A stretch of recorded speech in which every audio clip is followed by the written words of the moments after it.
Welcome to another weekly episode of Marked Out Radio. We are the premier podcast focused on the hobby of collecting autographs and photo ops from celebrities. We talk about autograph conventions, on-the-street encounters, and everything else about this increasingly Monroeville-ish hobby. I'm Sean. And I'm Dana. And that was a terrible joke leading up to an absolutely exhausting show. We are fresh off of Steel City Con in Monroeville, Pennsylvania, and we have a full report on Steel City Con. But before that, let's talk about what went on the Marked Out autograph collecting community this week on Facebook. Well, the first bit of news on the board was, I think, Ira Nobler may have joined the WWE ID program because he was on NXT with the house show in White Plains more than some of the talent on the ID list. Yeah, I mean, Ira kind of went nuts. He was repping the Marked Out Collectibles shirt for anyone who's paying attention, and he was able to get on the air jawing a little bit with Ethan Page. If only he wasn't wearing like a velour, like a pajama top that sort of covered the logo. He obstructed our logo, which, I mean... It was like a smoking jacket, like Hugh Hefner. Yeah, apparently.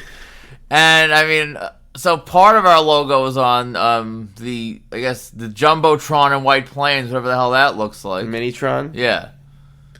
But thank you, Ira, for repping us on in NXT. It was very funny. We always appreciate you, Ira.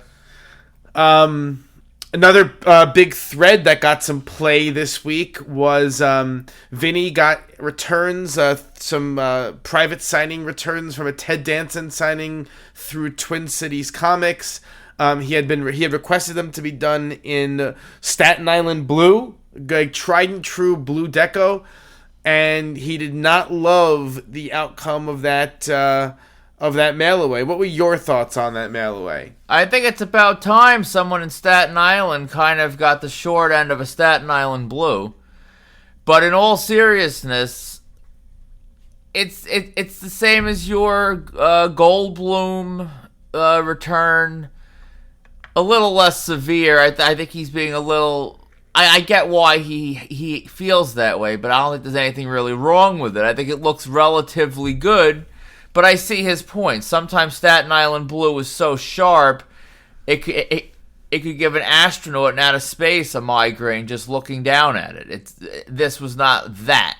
It was a little more subdued. But I think one of the reasons why you choose Staten Island blue is because it's a safe choice. It always looks good. It always pops. When primed correctly, those markers, they last forever. You can run with them for hours. They're like a mainstay of the hobby for a reason. And it was pretty clear that pen wasn't primed properly, or was at the end of its life. Could be that. I mean, I think there's also some... Depending how fast he signed, it didn't look like his signature didn't look very fast, so it probably was just a priming issue. But it's always easier said than done. If you're in the room with the talent, there's always the last one, the last signature it looks good with, and then there's the first one it sort of looks not so good with. And if that was the first one it didn't look so hot with, what are you going to do? You can't suck it off the paper. At that point, you throw the marker out, start a new one, hopefully. You know, what the hell do you do at that point? But I guess one of the issues is they both kind of look dead. True. That's fair. That is fair. And it's hard because at the end of the day, these mail-away signings are really expensive. And, you know, I think when you're the customer, sometimes you have a little bit of... I'm not going to say an unreasonable expectation because it's not unreasonable, but for the money you're paying, you want it to be perfect. But the reality is we're spending a lot of money on a service that by definition can't be perfect because there's so many variables. And so I get it. I understand why he'd be unhappy, but I also understand that in that moment, in that room, there's not a hell of a lot that can be done sometimes. And so that's just how it goes. Yeah, I think that's why I always try to see things from the other perspective of the promoter, because I know what it feels like to be in that room. And again, we choose to be in that room. No one should feel sorry for us. But when you have people that expect close to perfection, and you can't always give that on every single piece basis, it's a little, the pressure sometimes is just, it's a lot. But I get for Vinny, he spends his hard-earned money, he wants it to look a certain way, and if it doesn't, that's going to make you less likely to go back to Twin Cities in the future, perhaps. Well, he did say he might have a strongly worded letter in his near future for Twin Cities. So, Vinny, keep us updated on whether you get a little recompense. You got to wear sunglasses when writing it. That helps. So I've heard. And then finally, we did post, or you posted I took the video on my metas at Chill Out of Class 316, Steve, and his hilarious interaction with Boy George, and how Boy George was totally exasperated with him, but he was kind of oblivious to what was going on. And it finally ended in Boy George telling his handlers no more cameras, phones only for photo ops. And that video got some play. People had a lot to say about it. It's kind of typical of Steve's antics, and where a lot of times he's aware of the carnage that he leaves in his wake, but just as frequently he's not aware, and things are going on around him that he is totally oblivious about. Yeah, he was clueless, and this was a rare video that actually, I think as much play as it got on Facebook, it actually, I think, did almost double that on our Instagram. It was quite the popular reel. So, Class and Boy George were hitting the charts hard on multiple fronts. What I liked about that video of Steve is that he didn't know it was running, so he wasn't performing. This was Steve in his natural environment. This was Steve in the wild. What you saw there was Steve not performing. Because other times, when he knows he's on camera, he performs like any artist, right? He instinctively kicks into performance mode, but he was not performing here. This was a candid, and so that's, if you were ever curious about what Steve is like unvarnished, just watch that video. Yeah, if you want to see Class in the food bank getting his expired cans of corn, that's how he looks right there. So again, if you want to be part of the madness, if you want to be part of it in the middle of it, you got to join and you got to participate in the marked out autograph collecting community. Where I think we're rounding the corner on 5,700 members today. I know we were just celebrating 5,000, so we're going to be at 6,000 before you know it. And the numbers keep growing. They keep growing, absolutely. Just like the amount of combos in Class 316's collection. So today was Steel City Con. We are, what town are we in now?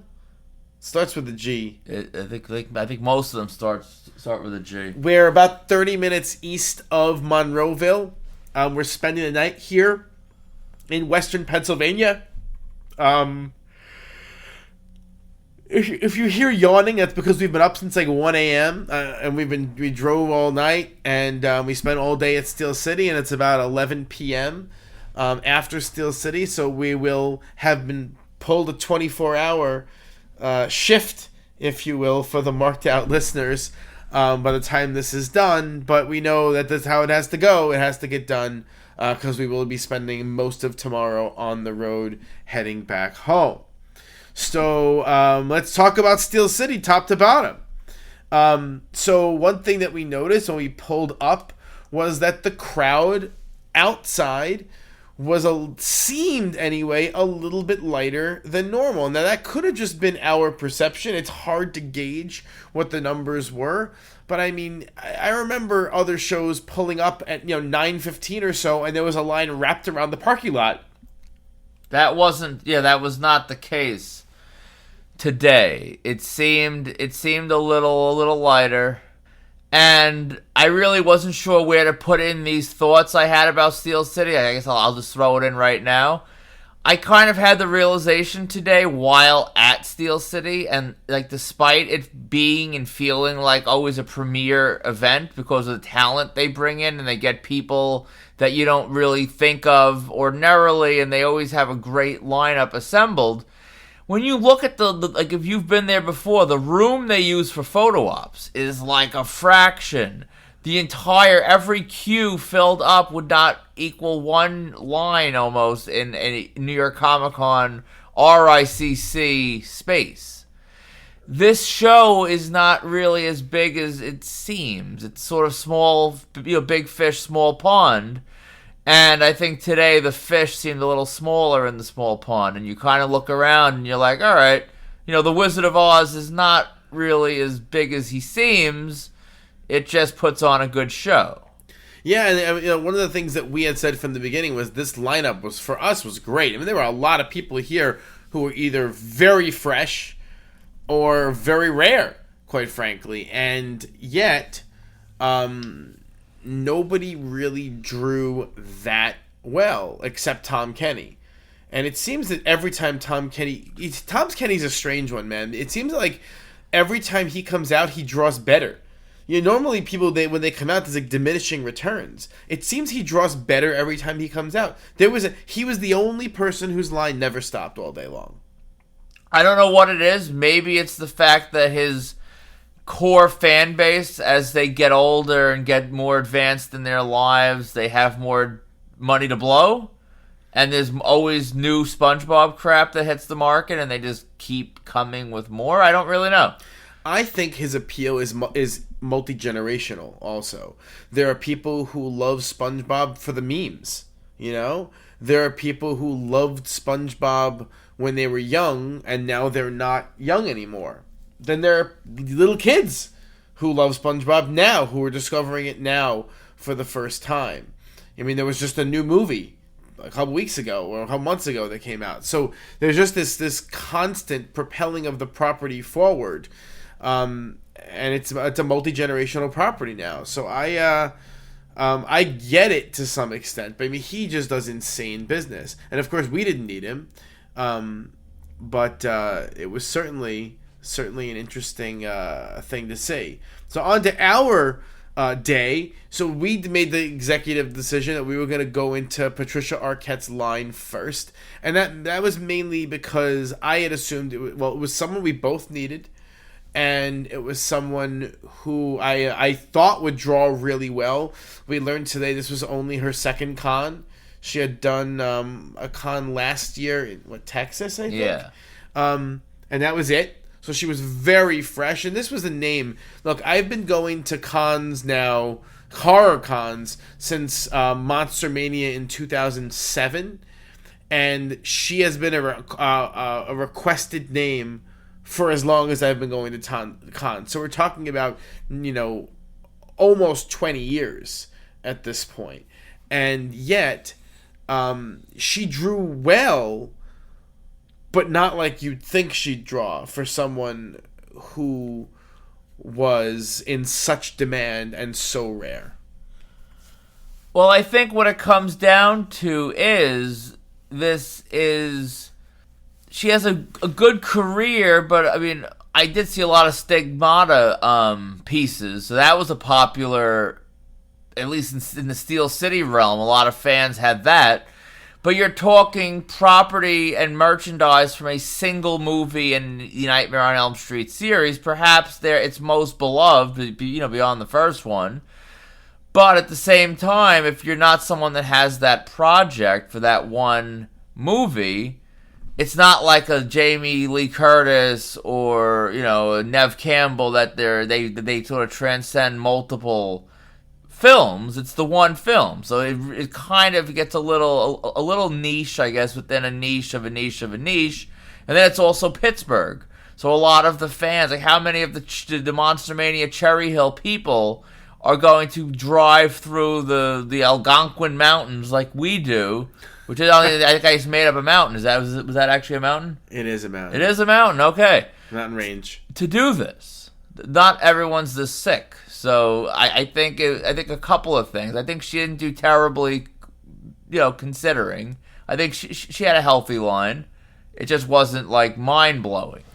So anyway, we got up there first, and so I'll give you a good example of why the best laid plans of mice and men often go awry, right? So I did my usual thing. I taped up my poster so that she, had an easy line of sight to my inscription and whatnot. Did you notice she flubbed a letter on one of my words on my inscription? Yes, I did actually. So I was watching. She kind of faked it and covered it up to the best of her ability, but again, this is, you put a pen in someone's hand, what are you gonna do? She was copying it off a piece of paper, and she wrote an E instead of an A, I think, and then they kind of wrote over it with an A, and so you just kind of shake your head, but you just can't control it. To some extent, it is what it is, and I didn't get mad. It is what it is. I think you should have yelled at her, or beat her, or DDT'd her, or done something to make her pay for, making a mistake while signing. So I did my Nightmare 3 poster, and you, in 2026, started a Nightmare 3 project. I almost started one years prior when I did Freddy at Oaks Monster Mania, but then the reunion people were very expensive, as they should be. These guys are not setting the world on fire. Basically, I think their entire livelihoods at this point revolve around chasing after Freddy and doing the same shows he does. So I get it, but I didn't feel like spending that much. So I said, forget it. And then now with Arquette, who's arguably one of the most important in that film, first con in these parts, who knows if I see her again, I figured, what the hell? I've started 35 projects that were too late, and I still do them blissfully. So here we go. I started another one. So that was that. And then, we kind of diverged. We kind of split up for a while because we really needed different things. I got William Fichtner. I was in line. This is a crazy one. I was in line for Aileen Quinn, Little Orphan Annie, for over an hour. And I was only 12th or 13th in line. I wasn't even far back. She was spending so long with each person, just yammering about the most inane things. And I don't know if you noticed, her handler was her mother. Really? Yeah. And her mother was yapping away too. So it's funny. I said to the guy, I have this tendency to start commiserating with the people in line around me. And so I spoke to the guy in front of me, and I'm like, so help me God, you better not tell life stories. And I said to the woman behind me, I'm going to pretend to be mute when I get up there just to move it along. I promise I will not engage. Lo and behold, the guy in front of me starts yapping of all this nonsense, and I was getting aggravated, but whatever. Then I get up there, and so they ask an innocuous question, where are you from? And I said, oh, Long Island. And they said, oh, the mother said that, oh, well, how long does that take you to get here? And I said, about 6 hours. Now, this is terribly uninteresting banter, just basic conversation, idle chatter. Well, they were both tickled pink by this 6 hour thing, because they had this whole spiel, this whole shtick back and forth about how everywhere you go takes about 6 hours, and this whole thing about driving 6 hours, and they drove 6 hours, and someone else drove 6 hours, and 6 hours, and it was this whole long conversation. And all I am now, I'm stressing out because I'm thinking about the poor woman behind me who I promised I was going to move along quickly, and I'm trying to the people in front of me, the celebrity and her mother, I'm trying to laugh and nod along with their banter, while at the same time thinking, oh God, this woman behind me definitely hates me because I am going against my word to not take up time. Oh, don't worry, she probably took up even more time. She certainly did. I am sure of it. So, but in any case, she was delightful. I was able to. It's funny. So I wanted to get an Annie item, but I never ordered one, and so I did. I really have had a little bit of strange luck lately. I jumped on Facebook Marketplace at the last minute, and I found that someone nearby locally had a copy of it wasn't on Facebook Marketplace, sorry, it was on eBay. I bought it on eBay with local pickup. It's even weirder. Someone nearby on eBay with local pickup had a promotional stamped version of the vinyl of the Annie soundtrack from '82, in I would say very good to excellent shape, and I drove out and picked it up like yesterday, and so I was able to snag that. So I wait until the last second. I was able to get a pretty cool item. The eBay local pickup, like, sub filter, I think is the hobby equivalent of, like, Craigslist, like, casual encounters from back in the day. like that is a nasty place where I've never even dipped my toe into that part of the really. I love eBay. Local pickup. Why don't you like it? I've never toggled it. It's great. Perhaps I should. And you do sort by distance, so it was under 10 miles away, and I zipped over there and grabbed it. I met the guy at a Dunkin' Donuts. He scanned the QR code on my eBay app, and it was done. I had it in hand. Interesting. Yeah, I wonder if I can find Hasbro's in the Suffolk area. Maybe get some more bros. You always need more bros. So Aileen Quinn as Annie was great, and she signed my my vinyl. Now you went and you got Ty Simpkins. I also, before that, I got Robbie Benson. Oh yeah, tell that one. Well, we didn't even cover him being added. This happened since we recorded. He was added in the 11th hour, literally. And I remember I messaged you and I said it's so last minute. He'd be even Freddie Prinze wouldn't cancel 6 hours after they announce him. That would be ridiculous. So I'm like, he's actually gonna come. So I fished all my two Beauty and the Beast items out, which was a Funko and a original like VHS poster. And I sort of braced for the worst, especially when I saw he was with Cool Water, who I never really think of Cool Water as like a beacon of thriftiness as far as their pricing. Really? Their pricing is always fine. I guess it is. I don't know. I mean, Doug Jones I guess he shouldn't be that cheap because he's honestly awesome. Yeah, Warwick Davis wasn't expensive. Julian Glover that time was cheap. Outright. That's fair. I guess I for whatever reason have a weird bias in my head about Cool Water for no good reason. I apologize, Cool Water. But anyway, he was $50 per item, which was fair. It was any item, no character or quote upcharges, all good. The issue was there was no combo price. So it was $40 for a selfie, and if you bought 2 autographs, you still had to pay $40 for the selfie. You, of course, mocked me because this 55-year-old man is not, the Beast. You're telling me, he doesn't look like a giant like wolf in a old like kingly costume. He's a man. Why do you need him? But he is the damn Beast. Of course, I need him. This is something that I maybe it's a hot take. I don't know. I don't want or need photo ops from people who are primarily voice actors because I don't care what they look like, and what they look like has no bearing on what their work is like. So there's no sense. Like, to me, the purpose of having a photo op is that it resembles a character, and you look at it and go, oh, that's that person. Nobody looks at a voice actor and go, oh, that's that guy, because they don't know what he looks like. He's a freaking voice. He could be a disembodied voice box flapping away. It doesn't make any sense. So I'll never understand the desire to get photo ops with people who are primarily voice actors. I don't get it. First of all, can't have a combo imbalance. We need the full combo. But why if what the person looks like does not matter, then why do you need a picture with them? That's depending on how you enjoy music, it's the same thing. Maybe you don't watch the music video. You're not watching the Cisco music video. But there's you listen concerts. to the song. That's ridiculous. That's a terrible analogy. I can watch behind the scenes. I can put on the Beauty and the Beast and watch the. No one's watching that. It's a fundamentally different thing. Like you for a musician, you enjoy their artistry in its entirety, whether it's videos, whether it's concerts. It's a whole thing.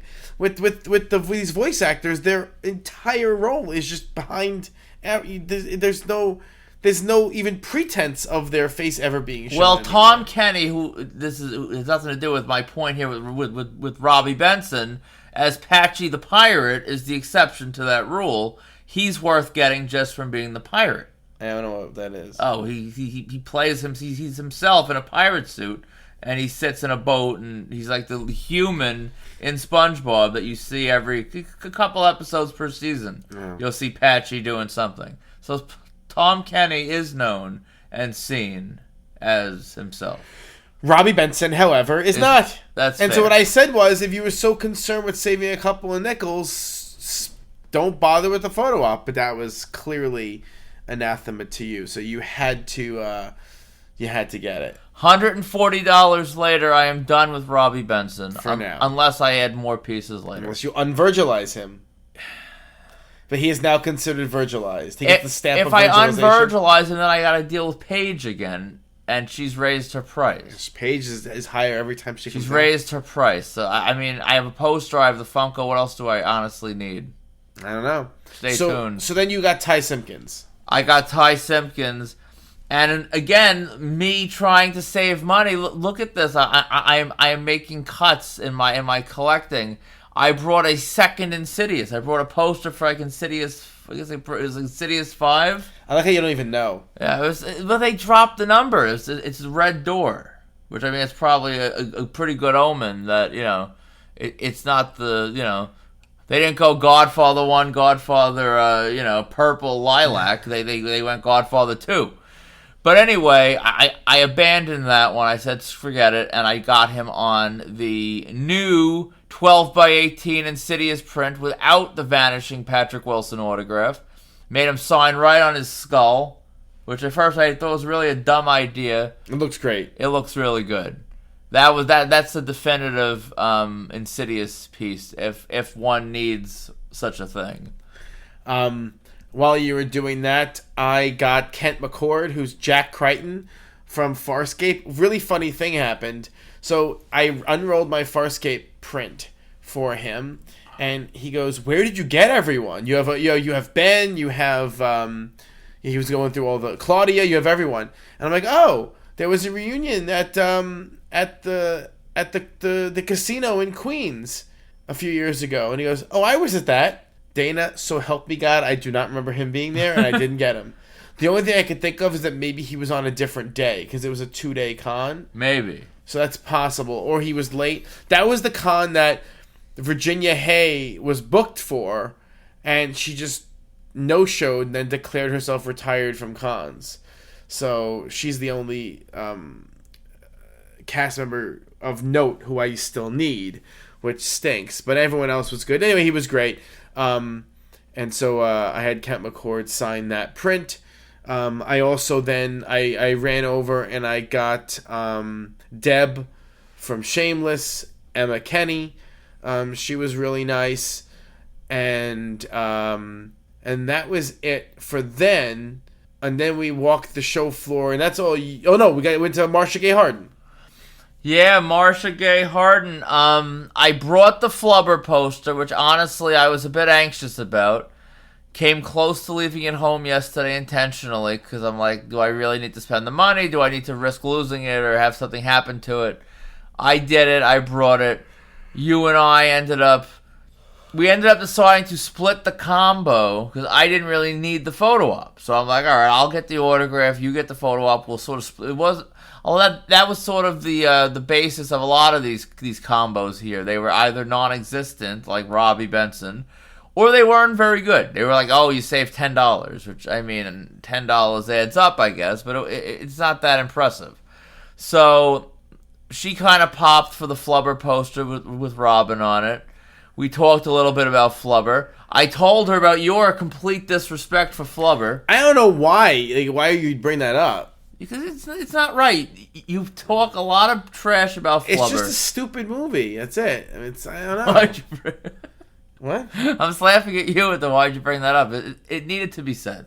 I don't think it did. You could have had your own. I really wasn't a part of the conversation. You just dragged me into it, and I had to defend myself. And what I really wanted to say was, what did I say to her? I'm like, it's a kids movie. It's kids. I don't know. But then she's like, oh, it's so cute. She was carrying on about how it was cute. Well, listen, I'm glad you had to face. You had to look her in the eye. You say bad things about Flubber. You can't face Robin anymore, so you got to face her. So anyway, we had a little bit of an interesting debate about a switcheroo. So I want to rewind a few weeks. because there was something interesting, and I didn't say anything at the time because it's whatever, it doesn't really matter. So when at Monster Mania, when I was getting Ethan Embry, one of the plans was that I was going to pay, I didn't need a photo op with Ethan Embry. I already had a photo op with Ethan Embry. So my plan was I was going to pay for the autographs and you were going to split the combo, right? So you would get the benefit of the combo discount, right? Fine, whatever. And we did that. And then after you got your photo first, I'm like, screw it, let's switcheroo, because why not? And so then I got another photo, and you gave me half the price of the photo op instead of the full price of the photo op. And I didn't want to litigate it at the time because I'm not going to be one of us is not going to be a cheap prick, and it just happens to be me, the one who's not going to be cheap. So I did in my mind make a mental note, like, you only gave me half the money you owed me, but whatever, it's fine. I thought that was the standard practice in that instance. But why? I told you from the beginning I didn't want this. I didn't want the op. I think you're in a reel saying how because you lost weight you wanted to look whatever in the photo of Ethan Embry. I didn't want it. That's why the whole point we were splitting. We use the word split. That's the word we use. I have to check the TikToks. I got you saying you wanted it. No, but even still, it was you were getting something for nothing. It was a switcheroo. You were paying less than you otherwise would have. The switcheroo was just freebie. But I didn't make a big. I said fine. And I agreed I paid half of it. I was fine. So then, what was good for the goose is apparently not good for the gander, because then today, I purposely, and I must admit I did it on purpose, I said, are we switcherooing on Marcia Gay Harden? And you go, sure. I go, well, then I want half the money back for the op. And you went, and you didn't know what to say because I caught you with your pants down. I did know what to say. I said, all right, I won't do it. But that's bullshit. That's absurd. Why would you do that? Like, you thought you were going to get it for free? Why would you be entitled to it for free if I wasn't entitled to it for free? Because you disrespect Flubber. No. Don't deflect.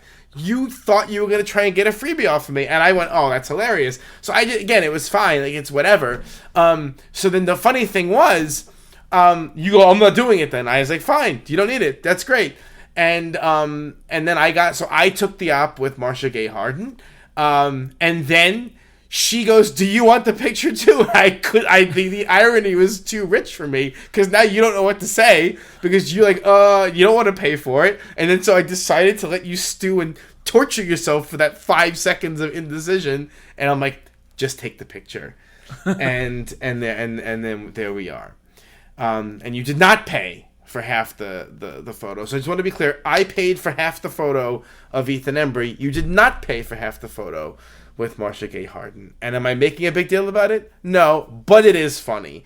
And I hope you can appreciate the humor from my position. Well, I'll tell you what. Next time we all split a check, I'll let you come out on top to make up for the Ethan Embry split.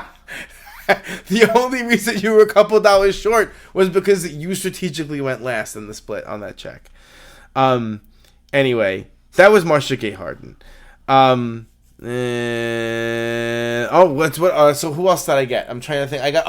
While we were waiting, and by the way, we're gonna breeze through about 3 hours of abject torture walking around the vendor room.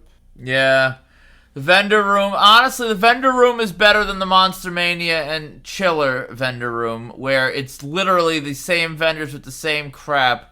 Which, if anything, shows that nothing sells, or else they have like a Doug Funny level, just identical crap in their closets that they can just refill. There's at least a little bit of ingenuity. We saw like the 5-foot-tall Coraline. There were at least some stuff that I never saw before. For the low price of $400. Well, yeah. I mean, there isn't a Coraline in my backseat of my car. So I didn't buy it, but I mean, it's nice to at least see some different stuff. We saw some fake autographs, which is always cool. I love walking around sort of shaming the fake autographs. And we did notice, though, the one booth with the fake autographs had considerably fewer fakes this time. I think the problem was, I think he sold his fakes. Honestly, it's hard to find a good fake nowadays. So you end up buying the real stuff, because what the hell, where are you going to find the fake? It was hard, though, because I don't really have an eye for a lot of these. And, you know, then we start wondering, are these China Beckett, some of them, you know? Because he did have, like a Tom Hanks and a couple of these rare ones that they were a little bit suspiciously inexpensive. I didn't love that. I'm not an expert on Hanks. I didn't love it. I also don't love you said a Beckett cert Hanks matted for $350? Something like that, yeah. I don't love that. That's low. If you were going... And that was a $200 plus frame job, easily. If you were going to be an unscrupulous sack of garbage and look for a good place to sell China fakes, it would be at a con like this.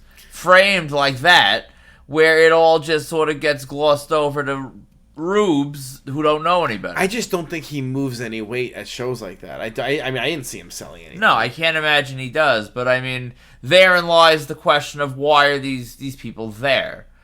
And I always think, and speaking of people that were there, Eugene Clark was there. Yeah, he had a price list, for Christ's sake. And I almost set you up. I was going to go up to Eugene and be like, listen, my friend is really shy. He wants a photo with you. Let's make it happen. I wasn't going to pay for it, He would have course. tackled me right to the ground. Yes. But I already sort of threw you under the bus for the sake of content and laughs with Marcia Gay and Flubber. So I'm like, let me leave him alone. I've done enough to him today. And that was, I mean, I at the end of the day, I don't care because Flubber is actually bad. But it's like if that's what she has to like hang her hat on. But anyway, so after that, then you went over to the photo op building to get Melissa Benoist and Lori Loughlin. How were they? Because I never asked. It again. Sort of moderate-sized fish in a small pond. When you have, I had a 340 and a 345 photo op. The conflicts at a New York Comic Con are very, very easy to navigate because you're talking, hundreds of photo ops usually, or at least 800, and you can kind of play the line the right way that you have a little bit of a buffer. I had no buffer because you had like one line of Lori Loughlin photo ops, who honestly may be the guest that drew the worst in comparison to what I expected them to do. She apparently, Aunt Becky from Full House is not a drawer. Maybe with Jessie she would have been, but she wasn't on her own. I thought she would be. So you had one line for her and you had like 3 lines for Melissa. And they, aren't starting when they're supposed to start. And I'm running back and forth to figure out which way to go. And I ended up being the last one through on Melissa and, back of the line on Loughlin. Got him because I've done this so many times. I could do this in my sleep. Honestly, I may have been doing it in my sleep after waking up at 12:45 last night. But it was fine. And there was really no good reason for me to get Melissa beyond, I guess, late seasons of Glee. And also, she was never the nicest at TV Week when I would do for CW. And it was kind of like righting the wrong of not getting her, as if that was a wrong. I never watched the damn show. Shouldn't have probably gotten her, but I did. So, lucky me. And Lori Loughlin, at this point, I'm in too deep on Full House. They were fine. It was good. And I also glossed over the fact that I did the 2 guys from Nightmare on Elm Street 3, which I'm blanking on one of the guys' names. The one's name was Ira. How can I forget Ira that? Hayden and Ken Sagos. Ken, there we go. Ira was trying to charge for $10 for character name, which was laughable. I didn't pay it, and he just threw it in for free. I don't even know if he realized he was charging for it. And I lied to him. He wanted me to follow him on Instagram. I told him I already did, and I don't. But it seemed like the most humane thing to do. So yeah, both Ira and Ken were sitting on their hands all. If they had 10 fans all day, I'd be surprised. And apparently Ken wrote some graphic novel about a crow or something that it's being made into a motion picture. He Get says. out of here! That's what he told me. And he had like one book that he was trying to sell that was tattered to the point it was like tape or like packing tape. I don't know if that was what you're supposed to like sample. It was like the sample one to read while you're waiting online, which there were no line. But he was nice enough. He gave me like a dog. I have dog tags now. With Nightmare on Elm Street 3 and 4, it's like a double-sided dog tag. What do you want to do with that? I don't know. I may give it to Star as a gift. Don't do that. You'll get divorced. It's like, But yeah, I have that, and yeah, it was nice. So now my poster's in good shape. I guess I gotta ship it off. I gotta ship it off to Kaza to England. it's time. I gotta send a box his way. Yeah. So while you were out doing that, I got the surprisingly popular Kevin Nealon, who had pretty significant lines all day. But the truth of it is, I think his lines were so long because he was never at the damn table. He was never at the table for more than 20 minutes at a time. So his line was constantly building up over the course of the day. I also got surprisingly unpopular Jeff Ward from the live-action Netflix One Piece. Again, if he did 10 combos all day, that would be pushing it. I was shocked. Knowing what a hot property One Piece is, the Netflix version is popular. He is like, he's the clown. You know, he has like this very like hyper visual role that's like he's not one of the main cast, but he's one of the kind of exciting villains, I guess you'd say. And he really hams it up and he just didn't draw at all. I mean, it was actually like kind of wild to watch him standing there alone for the few minutes he was there, and he barely dipped in and out. He only showed up to the con at like 2 p.m. and was there a grand total of maybe 30 minutes at his table the whole day. I kind of popped to see him like sign his extras. Like that's not like. I think I've seen more celebrities at these cons like shaving their pubes than like signing extras. Like you don't see that's like a wrestling show. That's uncouth. They don't sign extras in public, and he was, and it was funny to see. Yeah, so that was interesting. I can't remember who else that's all that I got. And then we had to kill a little time before the Roseanne photo op at 6. So we hung out in the what do you call that room? The panel room. That's what it's called. And we kind of just lucked into the Patricia Arquette panel. I'm gonna be very honest. I thought it was horrible. It wasn't good. No. I thought the questions were actually pretty good. I think I only heard the one with like Rosie O'Donnell. I thought the questions were pretty good. She didn't really answer any of the questions head on. She was very kind of circuitous in her answering. It was very strange. She was a little bit of an odd duck. I didn't love. She did confirm that it was her second con. But other than that, there was not a lot of interesting chatter. It was kind of dull. The whole Q&A was about 20 minutes. It was probably 18 minutes too long. And afterward, we jumped in line for Roseanne. So what was really funny is when we were in line for Roseanne, the best part about it was the guy was yelling, "If you're session 1, you have to come out with session 1. If you are a session 2 person and you get in line for session 1, we will kick you out." What session were you? Session 2. And where did you line up? Session 1. Did anyone say a word? No. Again, the marked out way, you act like you belong, no one says anything. In any case, we're standing there, we're waiting for the op to happen. Roseanne walks in, and as soon as Roseanne walks in, you look at me in horror. What is the problem? I mean, I see an old, potentially racist white person walking into a photo op in a do-rag. I thought it was the Hulkster, but it was Roseanne. Oh my God, it was bad. It was bad news. She walks in with a do-rag, and it was like a flower-printed do-rag or something, like an old lady do-rag. And I was like, what is even happening right now? Because she wasn't wearing this all day at the table. No, she looked normal at the table. All of a sudden, she wears the do-rag, and I'm like, what is going on? Did someone, like, ejaculate? I couldn't think of a nicer way. What? Did someone, like... Why would you go there? What happened to her hair? How did she get, like... Why would she put a do-rag on mid-show? Maybe she was sweating. Wouldn't that make you sweat more? I don't know. I guess I'm not. I guess. I mean, I don't know. And she comes out there looking like a cancer patient, more or less. And you're like, oh, God. But I'm going to be honest, though. When she finally smiled and did her thing in the photo op, she actually seemed like Roseanne. She looked like Roseanne. I was trying to convince you and myself that her hair being gray and short was a distraction from Roseanne. and she was, if anything, was covering the invalid hair. And it was, but then when I actually saw it, and I'm like, you know, it was full of crap what I was saying, but it wasn't that false. Like, you wanted to head swap her with another day's photo ops. Yeah, with Gemini, it might work.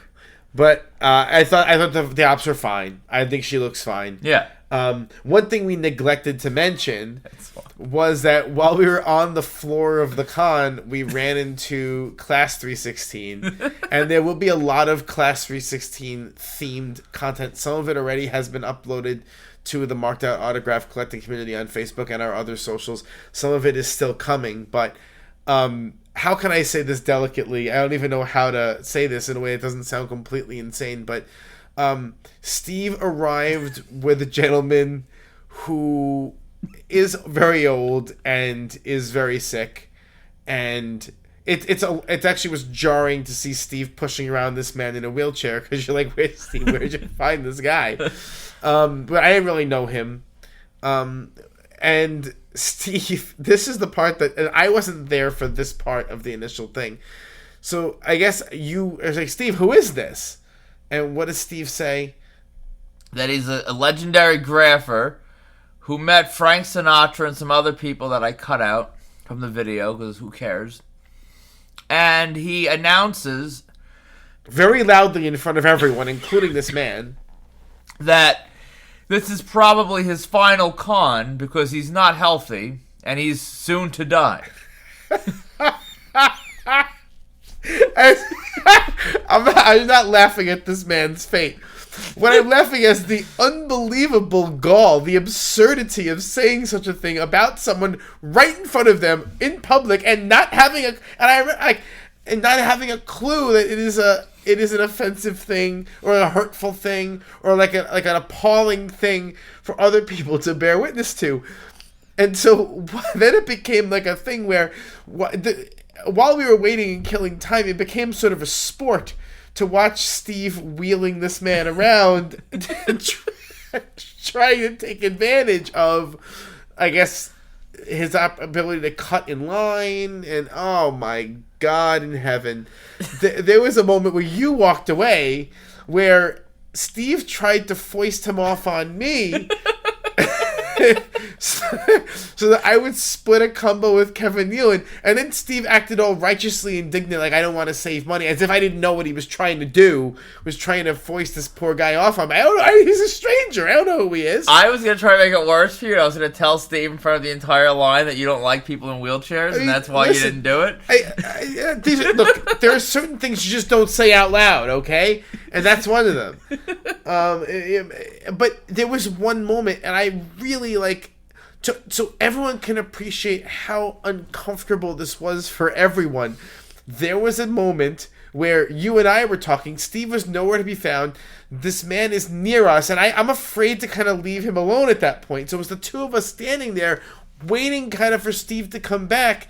At some point, he starts to nod off in his wheelchair, and you turn to me and you say, "Oh, it's like you at a panel."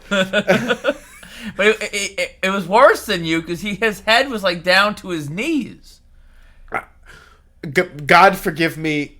I thought he was going to die right there on the con floor. It was that unsettling to watch, and I'm like, oh my God, I don't even know where to turn, what to do. It was so uncomfortable. And then the best part was Steve comes running over and then just like pushes him into a random line and then goes running away. He was running around like Danhausen backstage today. And he just ran away to another line. And it was the level of inhumanity of the treatment of this poor bastard. I will never. I'm like, oh my God, I'm laughing so hard now, but it was in the moment. I promise this was not funny. This was horrifying. I'm laughing now at my own discomfort. At all of this. And at one point I tried to, I'm like, oh, you don't know if he might have a lot more life in him. No, trust me, the doctor said he's dead. He's done. And then I again just felt bad for the guy. So I'm like, you might die before your next con. That's true, I might. I mean, there was, and I'm trying to be like, kind of, somewhat couth about this. And so I kind of whisper to Steve, and I'm like, Steve, what's wrong? What is the nature of his ailment? Because he really looks very, very ill. And Steve says, congestive heart failure. And I said, absolutely not. There is no conceivable way that congestive heart failure is a consequence of other things going wrong that would lead to, serious complications. But that's not the primary issue here. There were definitely other things going on. I don't even know. It was really, really uncomfortable. And the fact that Steve was using this man to basically get a switcheroo selfie with Tom Kenny is something. It was a sight to behold. Poor Tom Kenny. Tom Kenny's got this whole circus rolling up to him. So then when you walked away, did it happen when you walked away that Marcia Gay Harden come over, or was it Steve walked away? I was not there. You and I, okay. So it's all blurring together. So at one point, Marcia Gay Harden walks over. It's me and Steve talking. Marcia Gay Harden walks over, sees him in his wheelchair sitting there alone, and walks over and starts to try and comfort him. And I look at Steve and I'm like, aren't you gonna interject and say, oh no? And he goes, nah, it's fine. He goes, I think he bought something from her and she's just, saying hello. She feels bad. I'm like, oh my. Telling him hello. Yeah. It was unreal. It was unreal. The whole thing. It was hard to even put into words the insanity of what I witnessed today. I don't even get I don't want to keep dragging this poor story here, but he was with this guy for 8 or 9 hours. Was he like assisting in bathrooms and stuff? What the hell was it? I can't. Seeing the level of care he was giving this guy on the con floor. I don't think he was wiping his ass on the Maryland rest stops. I mean, what's this poor guy doing? This guy is not. Class brought him, I guess, for this con. You could say it was a nice gesture, but I mean, I don't know. It didn't seem all that kind. It seemed a little more self-serving, but who am I to judge? I guess watching him wheel the poor guy into the Kevin Nealon VIP and then run away to split. Or to switcheroo Emma Kenny was just, oh my god, really incredibly shocking and funny. Can you imagine you walk up to the Kevin Nealon VIP line and you see this guy dead in a wheelchair? And I know it's really dark humor, and we're not laughing at this guy. We're really not. It's the discomfort that we were feeling in the situation because you don't know what to do, and you're trapped because you're watching it. It doesn't seem real. It really didn't seem real. None of it seemed real. I mean, if we would have interjected too strongly, it would have been a tale. We would have been driving home down to DC. No, I totally agree. There is an alternate universe where we interject and then he's in the backseat of your car driving home to DC. I think I saw a National Lampoon's movie with that where he ends up on the roof rack. It was, or then it becomes like Little Miss Sunshine then. But that's the way it very much was a surreal thing. So anyway, that was our Steel City Con. And then to make matters, you might say better or worse, depending on your perspective, Dana absolutely had to hit the Monroeville Mall to see the filming location of the 1978 Dawn of the Dead. The whole time we were there, Dana thought it was actually the 2006 Dawn of the Dead. He didn't even know which Dawn of the Dead it was there. Clearly a fan of these films. And so we get to the Monroeville Mall. We both take photos with the mall and the exterior of the mall. And so just so you can set the scene here, Dana has ChatGPT open and he's asking it for the best places for him to go in the mall and take pictures of it. And it's this extremely depressing 3/4 closed mall. There's like 17 sneaker stores and nothing else. It was just every store was closed. This is one of the saddest like malls I've ever seen. And we're walking around and Dana's like, is this the central court? Is this the escalator? I think the escalator is important. And I'm like standing there and just shaking my head in a mixture of amusement and disgust. While Dana takes a picture with every escalator in the mall in case it was the right escalator. Stop me when I'm wrong. I think I only took a picture with a couple of escalators. I don't think it was every escalator. I sort of assumed that I had the right one. And then we finally found the zombie museum, the dead museum, whatever they called it, where they it's like a grift. It's a storefront where they sell a bunch of overpriced T-shirts. But the funny thing was, we go in there, and one of the things they have for sale is, I guess, a brick from the mall. It was not clear where the brick came. Ostensibly, the brick was a part of the mall. It was never clear this was the case, but it was a brick that was a part of the mall when Dawn of the Dead was filmed there. It was $100 for a shard of brick, and you were entertaining buying this thing. It wasn't a shard of brick. It was an entire brick. You wanted to buy this thing. It seemed like a worthwhile investment at the time. And then I made the point, I think quite well taken, that the building was still standing. And so who knows where the brick came from. It was from a building that was still standing. But then using your logic as we were leaving this depressed, falling apart mall, there were literal bricks falling out of the wall. And I wanted to go over and rip one of the bricks out of the wall. And I was going to get my own brick from the wall. And you were afraid we'd get arrested. And you wouldn't let me do it. That was a bridge too far for me, or rather a brick too far for me. So we didn't steal the brick from the wall of the mall, and here we are. We're not arrested. Yeah. So that was the end of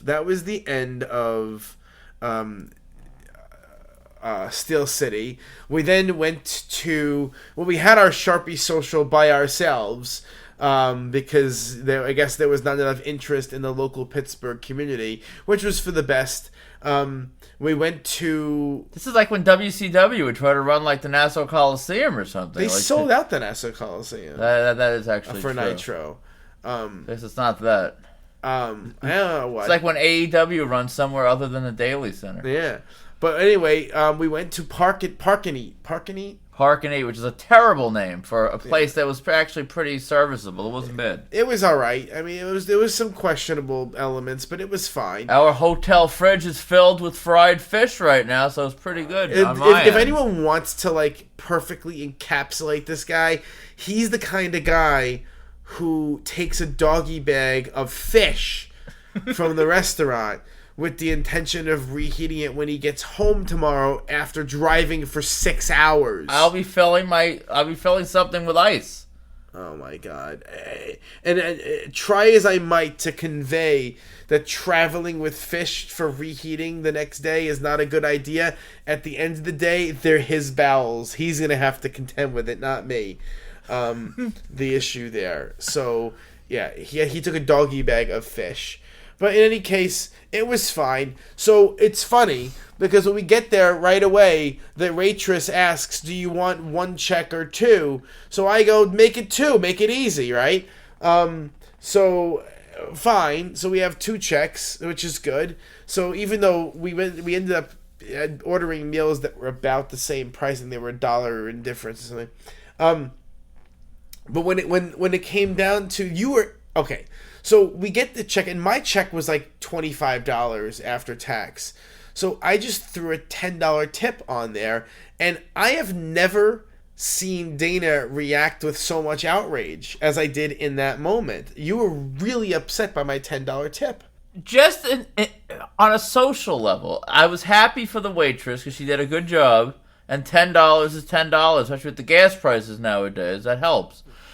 But I sometimes, I'll admit this, sometimes if I'm out of town and I spent a lot on combos at the con, I'll try to shave a couple points off the tip. I'll go 16%, maybe I'll go 15% even, maybe 11 or 12 on a bad day. But she was very nice. I'm like, you know what? I'm going to go like 22%. I'm going to do the right thing. Do you want to tell the listeners what you left as a tip?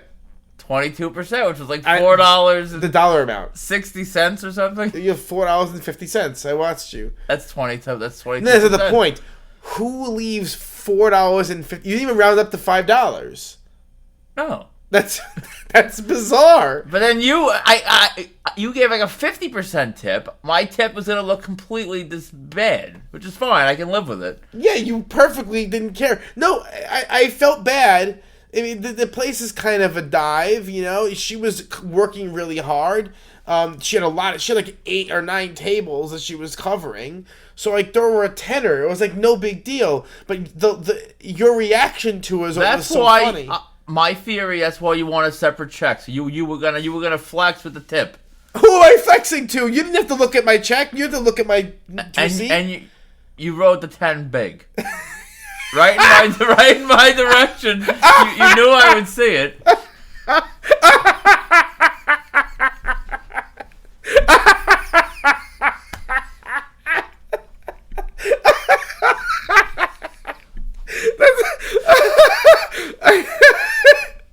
I can assure you I did not. I threw a 10 because it's whatever.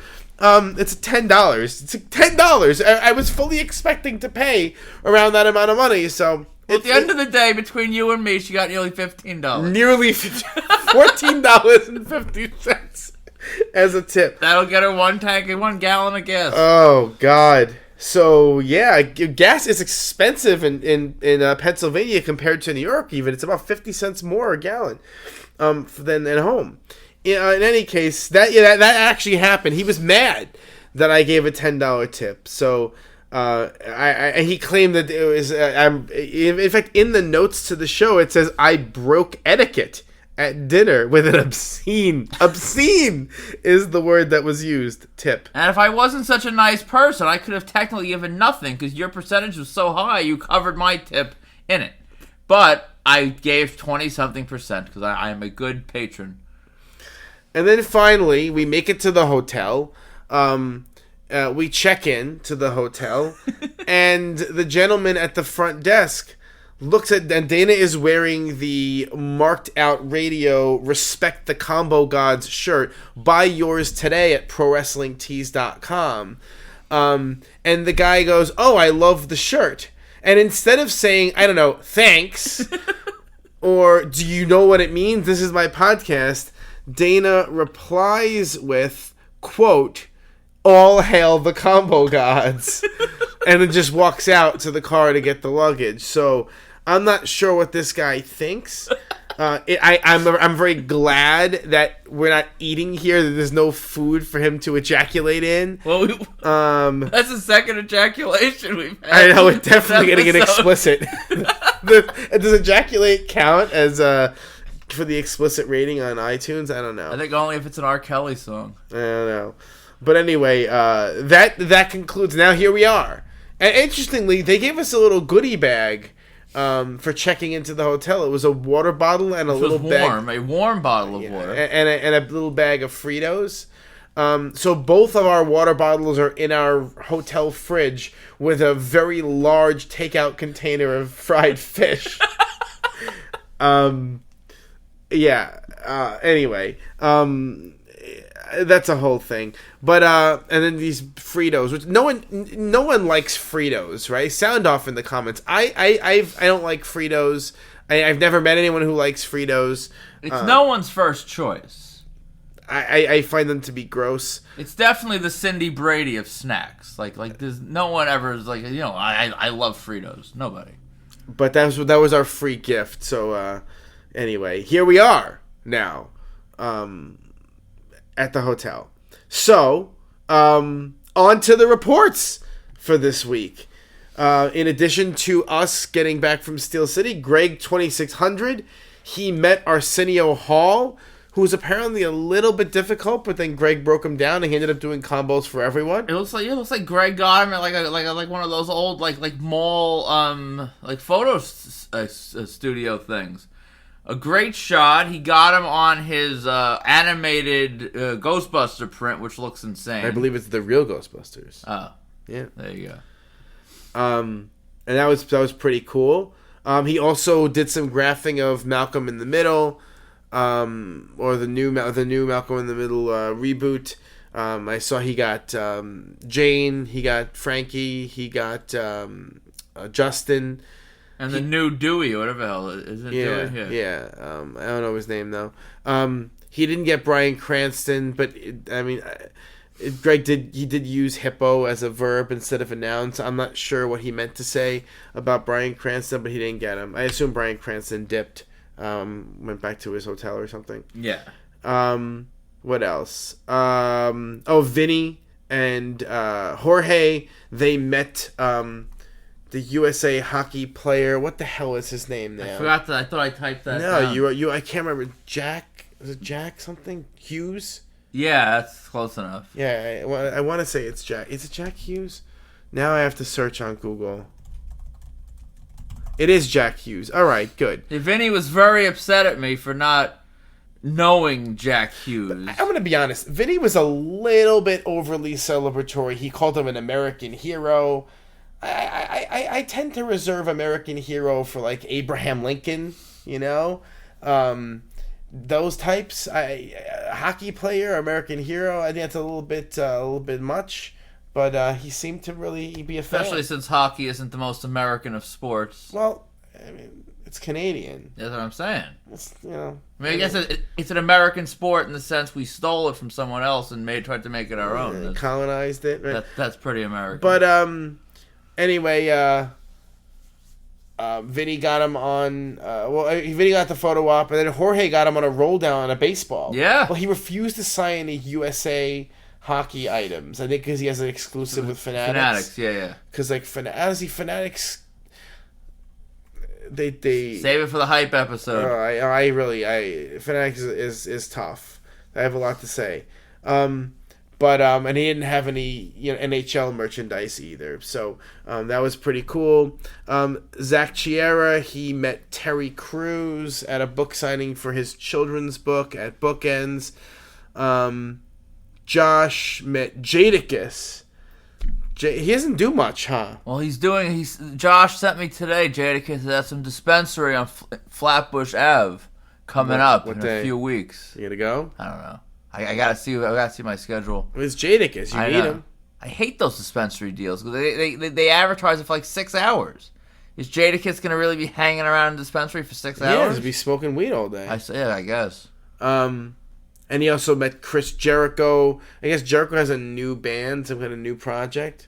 I assumed it was the old project. No, it's not. He has a new band now? Yeah. So he broke out the old list of Jericho, but he has a new band. I guess he has to be fair, I don't know how new it was. Something's new at least. And then because we recorded our episode last week so early, a bunch of people like Bruce, Frank, Paul, they shared chill out reports because they posted them like at normal times, and but we had already recorded, so they didn't make it to air. It looked like Paul had the best time of all because he somehow had Paula Abdul landing in his lap for his birthday. Yeah, that doesn't happen too often, I don't imagine. Unless it does. I mean, I wouldn't be in the know on such things. Maybe he's got to see Paula Abdul on your actual birthday, and she makes it happen. Yeah. Another Wicked Ink Wednesday in the books. A couple really cool things I saw this week. Josh had a Munsters postcard signed by Grandpa Al Lewis, Butch Patrick, and Pat Priest. Chasing Graphs in paying homage to our recent chatter about Chris Noth. He posted a graph with Chris Noth on the cover of a Cigar Aficionado magazine. That's not quite a coffee table book, but that's pretty cool. I noticed a bunch of people had Brooke Shields on she did a shoot for Cigar Aficionado. And Greg 2600, he was very righteously indignant about RICC adding Michael Douglas to their con, about how because Michael Douglas had been so easily gettable and for free for so long. Let's not jump into our discussion yet. But it's an important part of this piece because he posted his Wall Street print, the photo with Martin and Charlie Sheen on it, and Michael Douglas as well, which was acquired for free, as he noted. Photo with Friday, also another success this week.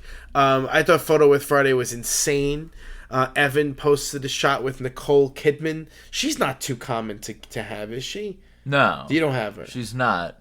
And if you watch Evan's TikTok where he has the video of the whole thing going down, it's a common theme in this game when you're, I don't know Evan, he seems pretty normal. Because he appears normal on the outside. He presents normal. Yes, that is half the battle.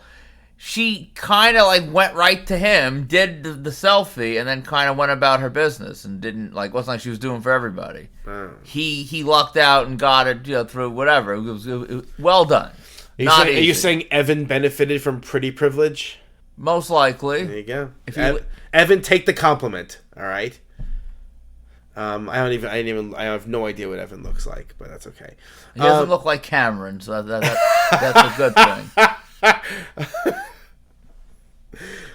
Actually, you know what? We forgot to talk about Cameron and Sharon Stone. And Sharon Stone. That was a funny video. It's like head butter, it looks like, to get the... Twice. He goes in twice for it. And listen, that old bird's got some good reflexes. Yeah. I don't think he even got a valid frame out of that. She turned that head quick. He got like an eardrum, and that was about it. Gary, he got engaged with, not to, but with Matt Riddle present to his fiancée. So congratulations to Gary, and he posted that. And Lou posted a shot with Yankee Hideki Matsui. So we don't see too many baseball photo ops get posted on Photo with Friday, so it was pretty cool. I agree. Con news. So Chiller added Linda Blair, Michael Biehn, with Michael's wife Jennifer. Nothing new here. Chiller still has a stacked ass lineup, but these names are, if anything, I don't mind a Linda Blair name because people just go online for her and then they get out of the lines that I want to go to. She clears some lines. Yeah. And if somehow Dark Parlor gets me my Terminator stuff back in time, I may be in the Michael Biehn line. We will see. Yeah. Was this from last week or this week? Last week. All right, so I'm going to get rid of that. Rhode Island Comic Con. Actually, you know what? I'm going to do that last, okay? Yeah. Steel City announced some August names. Lou Graham from Foreigner. That's kind of a crazy name to do a con. Yeah, Foreigner. I like a lot of their songs. I actually know a lot of their songs. This isn't me like spending a week researching and saying, "Oh, it's not half bad." I actually know and like a lot of their songs. He's a want. Karen Gillan, Cheech and Chong, Carabono, the twins from The Shining. I need the twins from The Shining. I don't know why you passed them on WrestleMania. I try to be normal once in a while. I hadn't seen The Shining at that point. I'm like, who cares? These old women. But now I've seen The Shining. I'm not going to get Jack. Shelley Duvall is dead. I need, what the hell is it? Danny Lloyd. Yeah. I need that little sucker. Where the hell is he? He used to come around all the time. Yeah, he stopped. I need him and the twins. I also need Chong, kind of. That's for Steel City August. Jet Li is he's going around the horn for a book signing appearance. He has all over the place. New York City, New Jersey, everywhere that he has been advertised sold out relatively quickly, and that's because Jet Li is rare.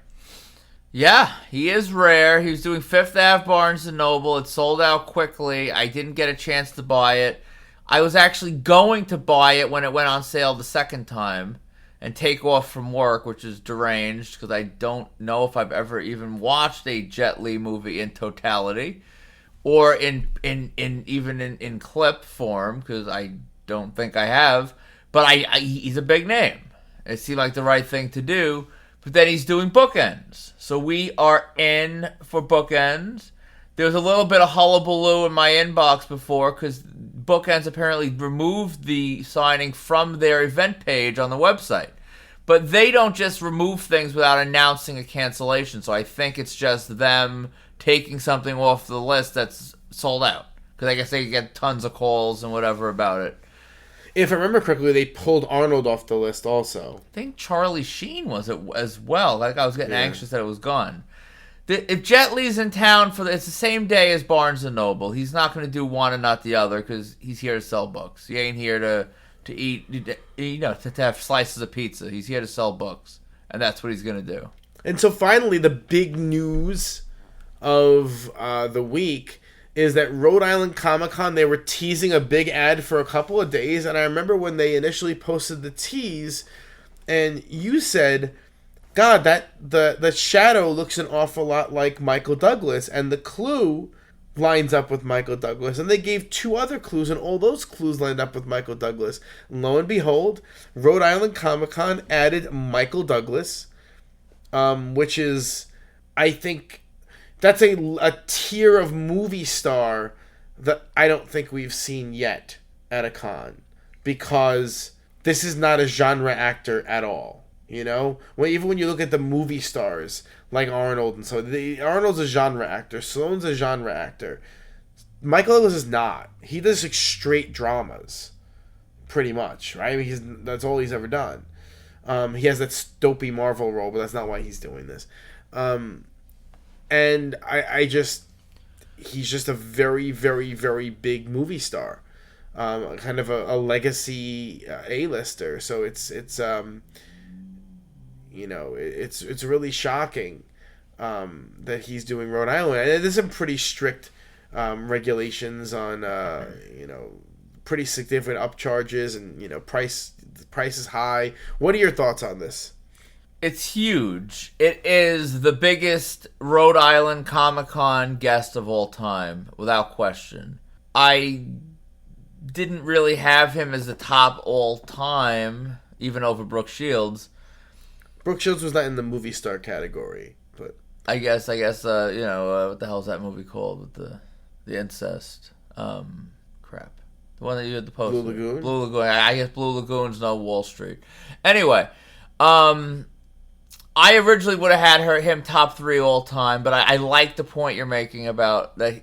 Arnold and Sly. Even though Arnold, I will admit, is a whole nother level to Sly. They are kind of, you're not really seeing Arnold doing straight up dramas. These are kind of like, big cartoon characters almost that just act in real life.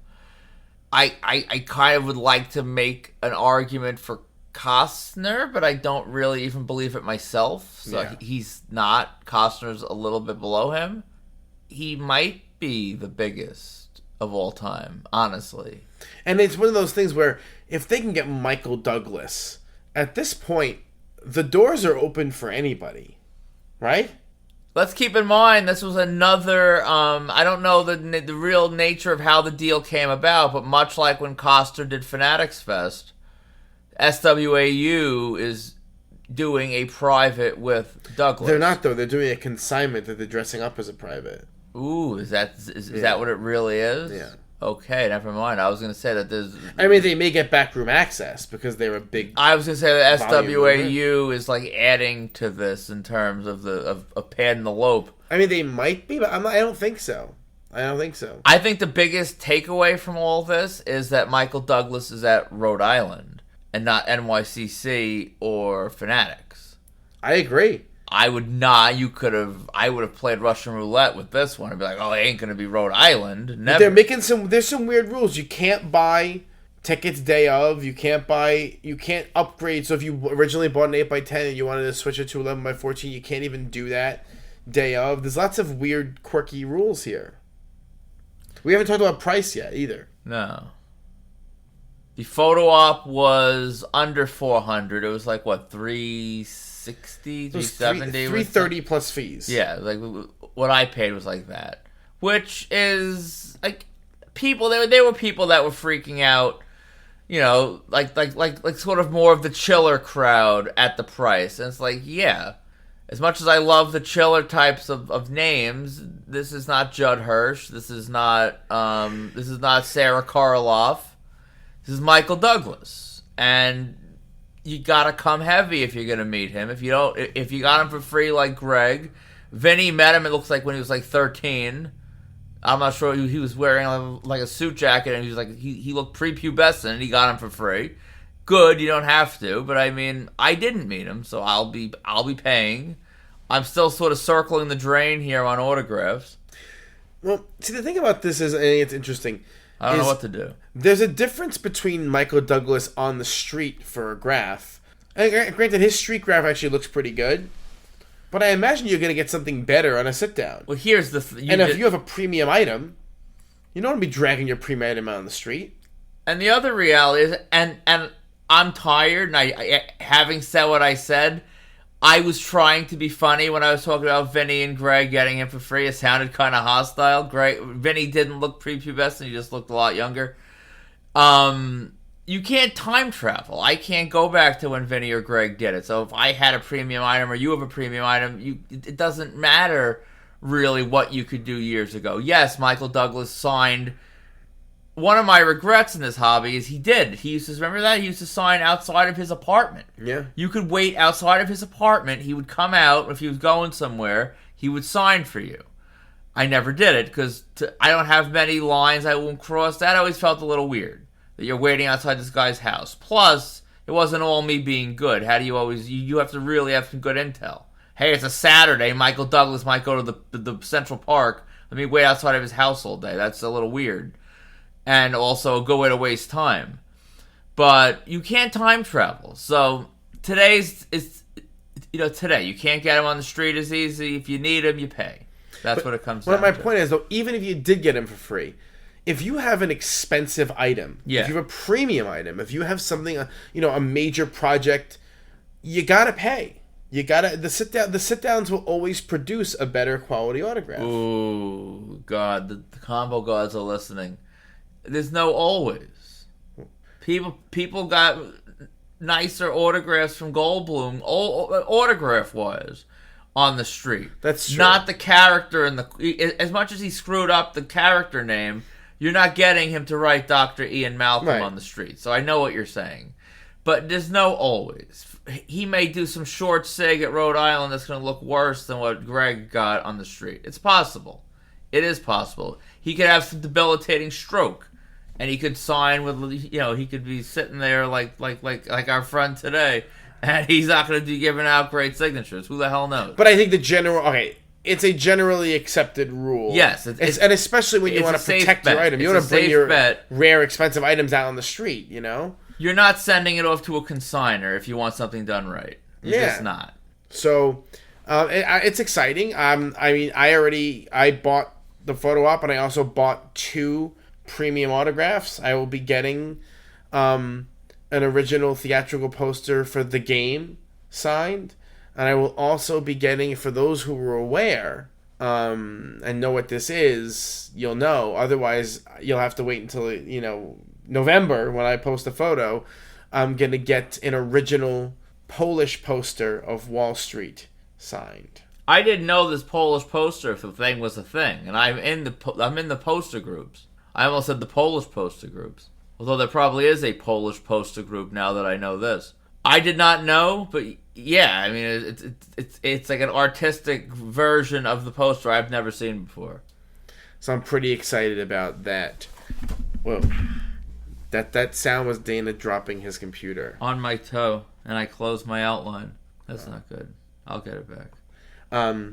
So, if you're shopping for autographs, check out www.markedoutcollectibles.com or our eBay store at Marked Out Collectibles. To contact us for any reason, email markedoutcollectibles@gmail.com or join the Marked Out Autograph Collector community on Facebook. All links are in the show notes on Facebook and Substack. And if you want your event, product, or brand advertised on episodes of Marked Out Radio, reach out to us today at markedoutcollectibles@gmail.com. Get your Marked Out Radio merch on our Pro Wrestling Tees shop. Do not piss off the combo gods. Celebrate them. And the best way you can celebrate them is by wearing them emblazoned across your chest. And shouting, praise the combo gods, all hail the combo gods to your favorite hotel concierge. Concierge. So please see the link below or check out the pin post on Facebook. If you like what you're hearing, please subscribe on YouTube, Spotify, or Apple Podcast, and leave us a rating and or review. You can leave a rating and a review on Apple Podcast. You can leave a rating on individual episodes of on Spotify, or a comment on individual episodes on Spotify, or you can leave a thumbs up, a thumbs down, or a comment on any episode on YouTube, and we appreciate all engagement.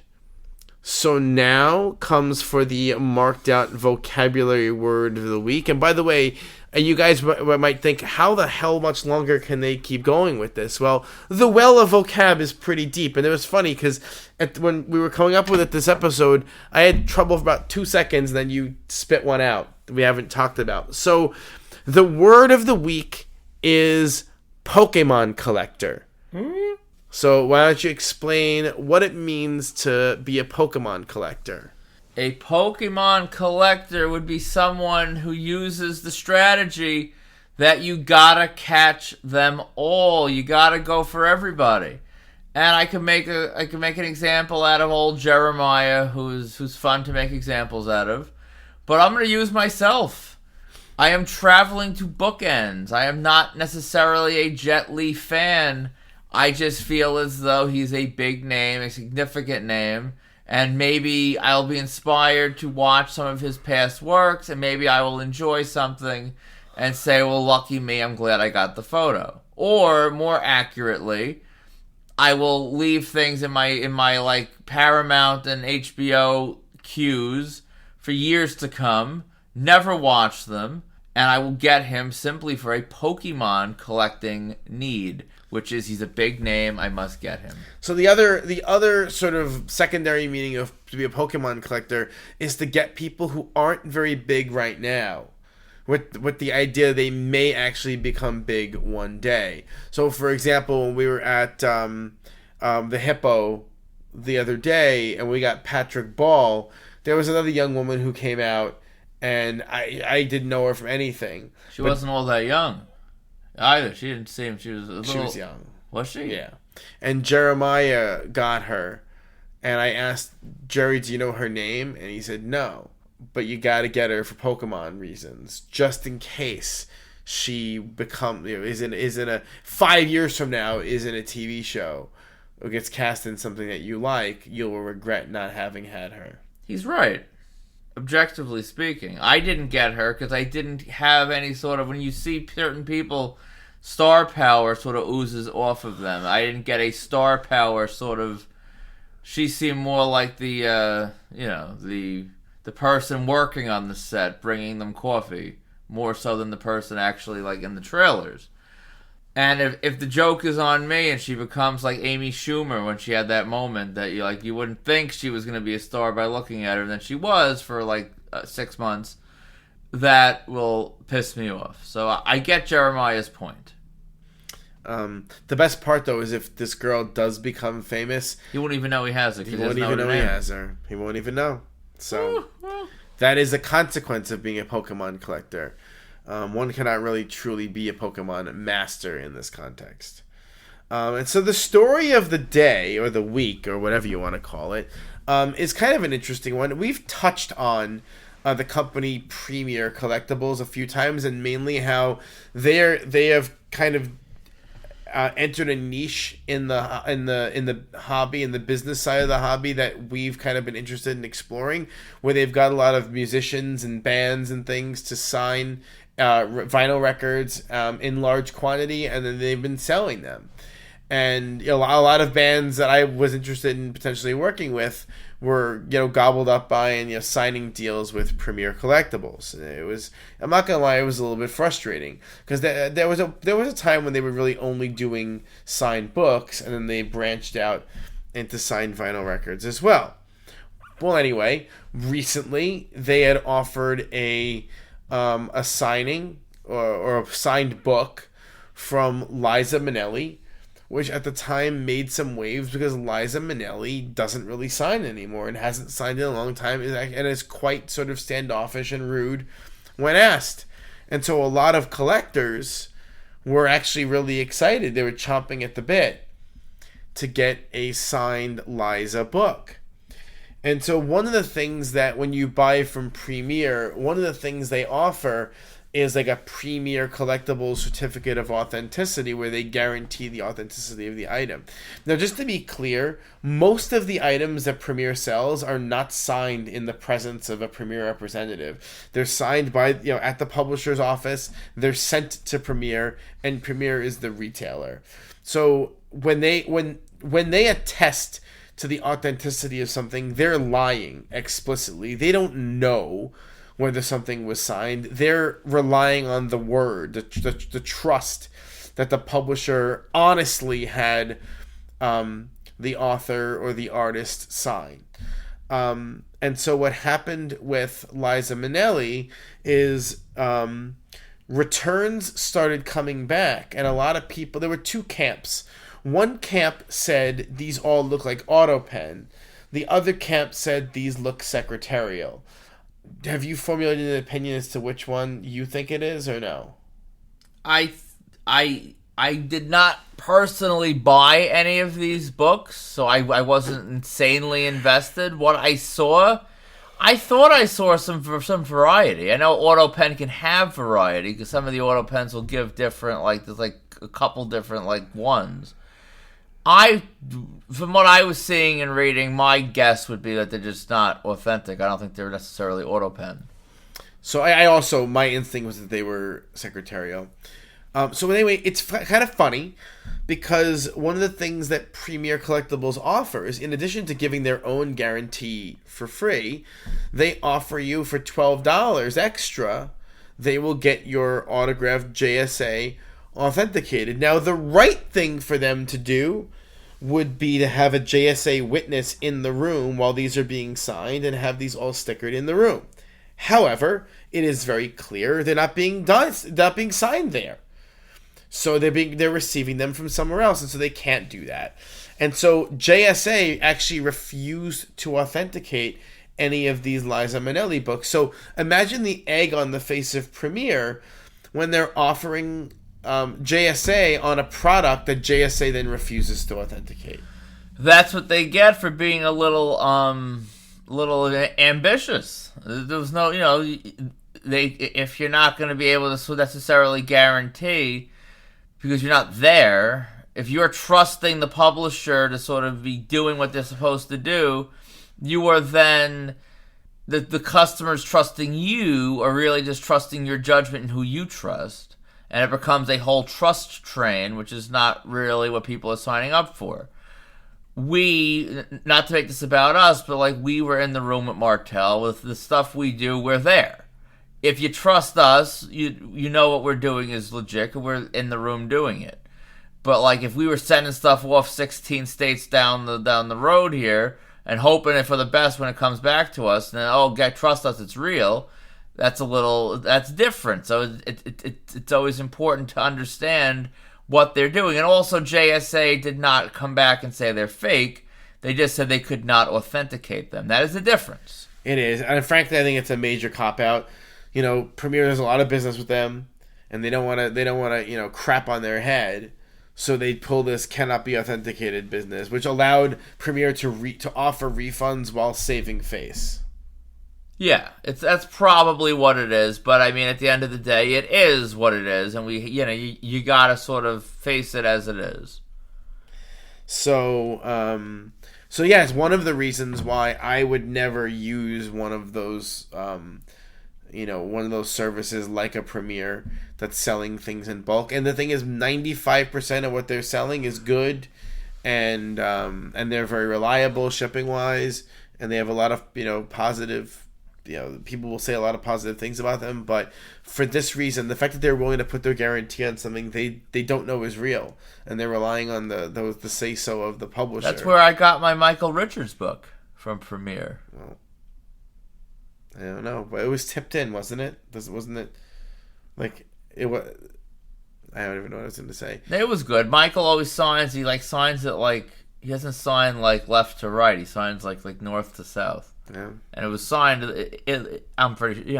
It's good, but I would hesitate a little bit now. I thought they had a little more quality control, and as far as how they vetted the process, they clearly don't. No, they rely on the publisher being honest and doing what they say they're going to do, and that's not something you can rely on, especially if you're in the market selling. It kills me. You're in the market selling a premium product. You have to have a way to vet it, or you shouldn't be doing it. That's it. Well, that's too hard. They want it to be easy. So we're gonna do only one listener question this week, not because we hate you or anything, but it's because we're already running long. I don't know about you, but I am aggressively falling asleep right now. Yes. But we're gonna soldier through to finish this show. In any case, so the lucky questioner, if one can be considered lucky for asking a question, is from John Peck. He asks a question that I think is pretty funny. And I don't know if you have any strong feelings about it, but we'll see. The question is, can someone explain, hopefully we can someone explain what the point is of getting a pro photo op 8x10 signed by a celebrity? I don't fully understand it. I have street ops signed by celebrities. I think I have Robin Williams, Daniel Craig, Hugh Jackman, a couple. Chris Rock, I think I got too. A couple I got signed like that. They didn't cost me anything but time. And even that I don't really do. I don't understand, honestly, if you go to a con, you get this photo op, why you would really pick that. But the price that autographs cost nowadays, why would that be your choice? I don't personally know. I guess if you're a photo op collector and that moment is what means the most to you over everything else, and you want something signed on top of that, I guess that would be the natural thing to get signed, because it symbolizes that moment in time when you sort of shared a snap with one of your favorite celebrities. Yeah, I get your point though. If they're gonna sign it, shouldn't you sign it? Why are only they signing it? I understand that. I mean, again, the problem is that this question addresses the intersection of a variety of aspects of the hobby. If you're thinking about pure aesthetics, right? Well, your photo op is not going to be an attractive looking thing. It's not some kind of elaborate project. It's not a movie poster. It's not original art. Nothing like that. So it really is just a commemoration of a moment. It's just not going to be anything else. It's just not. I don't have many photo ops signed, actually. I believe I have 2 total. I have Jushin Liger signed with me in the costume because I think it's funny. And then, believe it or not, I have a photo op that I had gotten with Richard Christie of the Howard Stern Show that I printed and had him sign for free. And it was funny because when I got him to sign it, he had lost a lot of weight from when I took the picture, and so he drew an arrow. He signed it and he drew an arrow on the shirt on his shirt to his belly and wrote "fat" on the photo. So yeah, I'm not sure why. I mean, I know why I got those. I got them because I got them for free, so that's why I wouldn't have paid otherwise to do those. But I think some people are really, really, really into commemorating that memory and want to throw as much as they can into the commemoration process. And my favorite aspect of this is rocking with Dan on Whatnot, the king of Whatnot. There's no one else like him on that platform. When he goes to a con and when he gets those hard copy printed photo ops that I wanted to throw in the garbage today, but I couldn't bring myself to do. You know what Rockin' with Dan does? No, how do I know? He signs them himself. No celebrity signature, just him. He throws it up on Whatnot for a $1 opening bid as a gag. And honestly, they'll sell for $7-8. People will buy them as a gag, and he sells them. So that is one person that the celebrity doesn't sign the photo up, he signs it and he sells it himself. And that is a great carny move by Rockin' with Dan. And John Peck, thank you for that question. That was a great one. I always like the things that you see happening around you in the hobby that maybe you don't think about quite so close, and it gives you the chance to look at something a little more, intricate. So, what's coming up for us? After this week, I need to update this because I have a bunch of other stuff that's not even in here yet. We didn't even put Altoona in here. I'm still in denial about Altoona, although I do want to meet those wolves. So, what's definitely coming for us is Chiller, which is in a couple of weeks. We will have a Sharpie social that will be attended by people, because there are already people who have told us they're coming. We'll be there for Saturday for Chiller. We're going to do the Jet Li book signing at Bookends in in Ridgewood, New Jersey. Yes. You're going to Josh Gates Live, whoever that is. Terrificon is a little bit up in the air. Because now it's also, we got, Steel City's looking kind of, we got to decide. Are we going to Terrificon or are we going to Steel City? Tell you what, if Mitch from Terrificon comes on the show, maybe that could sway us back in the Terrificon direction, no? Unless he comes on like the Good Doctor, in which case it might sway us in the opposite direction. But I think it would be a good interview. So I think that would definitely help. Wow. And then I'm still trying to figure out the logistics of the Keanu Reeves Simple Plan boondoggle that I found myself in. You open the garbage can, you drop the Simple Plan ticket in, you go to Keanu Reeves. Done. I fixed the boondoggle. The Keanu Reeves is going to be miserable. The Simple Plan show is going to be fun. That's the problem. That's the thing I have a hard time getting past. It's just going to be true. I think that's all. I have a couple other things. I have some combo hunting that I'm going to do the first weekend of May. That's really not for public consumption. I have another meet and greet. I have a meet and greet with Dashboard Confessional in August. Anything else on the horizon for you? We have the Altoona Sci-Fi Con, which is going to be in June. I really want to go because there's like a little Empire Records reunion. There's also a reunion of The 100, that show from CW, where those actors really don't do shows too much. I'm still not fully there yet to lock in. You sounded pretty there on Saturday. When I said on this morning. Yeah. Which I guess was Saturday. Yeah. You sounded pretty there in the car. I'm staring down the barrel of a 6-hour drive home. Listen, it's gonna be a good show, and supposedly they're having some wildlife organization here where you can like take a photo op with a wolf cub and with an owl. That in and of itself makes it worthwhile. And I also said that I might go like boulder collecting for my yard. There's a lot of stray like big boulders laying around, and yeah, honestly, I might come for the wolf cubs. The owl I can take or leave. I'll take it if I'm here, but the wolf is actually pretty cool. So anyway, that's Altoona Sci-Fi Con. That's in June. Yeah. I haven't even looked at it. This is like the sun during like an eclipse. I'm not staring at it. I want to say second weekend in June. I don't even want to know. Yep. So if you're shopping for autographs, check out www.markedoutcollectibles.com or our eBay store at Marked Out Collectibles. To contact us for any reason, please email markedoutcollectibles@gmail.com or join the Marked Out autograph collecting community on Facebook. As of right now, we have no signings to announce, but we do have lots of stock that is available on markedoutcollectibles.com and also on eBay, so please check it out. I think we made it. We made it to the conclusion of our Steel City show.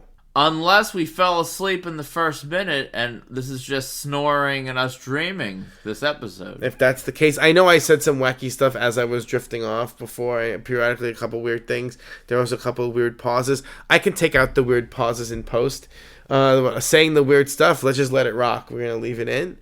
And there was a lot of, I don't know if you realize this, it was like a full minute of laughing before that we did.